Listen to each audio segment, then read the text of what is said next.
যিমানেই strict parents হয় সিমানেই বদমাছ হয় সিহঁতৰ চাইল্ড। ঠিক একেদৰে যিমানেই ষ্ট্ৰিক্ট টিচাৰ সিমানেই বদমাছ ষ্টুডেণ্ট থাকে।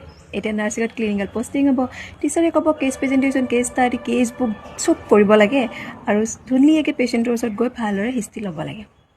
আৰু কিছুমান হাৰামখোৰ বাচ্ছা আছে, সিহঁতে কি কৰিব, সিহঁতৰ হিষ্ট্ৰীৰ লগত কোনো মতলব নাই, কপি পেষ্ট। পেচেণ্টৰ নাম, হাজবেণ্ডৰ নাম, এজ, ঠাই ৰিপ্লেচ কৰিলে বছ, হিষ্ট্ৰী বনি গ'ল, কেছ প্ৰেজেণ্টেশ্যন হৈ গ'ল, তেনেকৈ চলি যায়। আৰু যে কিছুমান হাৰামখোৰ বাচ্ছা এনেকুৱাও আছে, সিহঁতি গৈ পিনি যে পেচেণ্ট কিমান আছে, ৱাৰ্ডত কি কি ডিজিজ আছে, এইবিলাক মতলব নাই।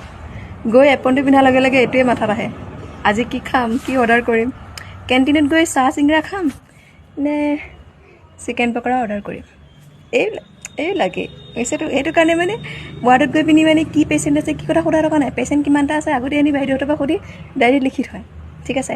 আৰু ৱাৰ্ডটো অনুসৰি কি ডিজিজ থাকিব পাৰে সিহঁতে অনুমান কৰি নিজে নিজে ভাবিলে আমুক আমুক আমুক ডিজিজ আছে, চ' আহি আপোনালোকে সুধিলে কৈ দিয়ে বছ হৈ গ'ল। আৰুতো কিছুমান এনেকুৱাও আছে, এই যে ডায়েৰীখন আপোনালোকে চেক কৰে যে, ডায়েৰীখন মানে 10 দিনমানৰ কেতিয়াবাই লিখি থৈ দিয়ে।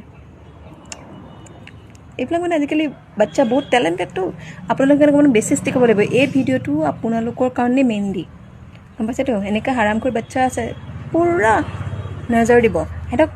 এনেকুৱা টাফ কুৱেশ্যন সুধিব ন ৱাৰ্ডত গৈ, সিহঁতি গমেই নাপাব ৱাৰ্ডত কি সুধিব লাগিছিলে, কি সুধিলে, এনেকৈ বুলি ক'ব লাগিব। গতিকে আপোনালোক অলপ বেছি চতুৰ হ'ব লাগিব। আপোনালোকে যদি ডালে ষ্টুডেণ্ট এতিয়া পাতে আৰু আপোনালোকে সেই পাতৰ মাজে মাজে সোমাব লাগিব, বুজিছে।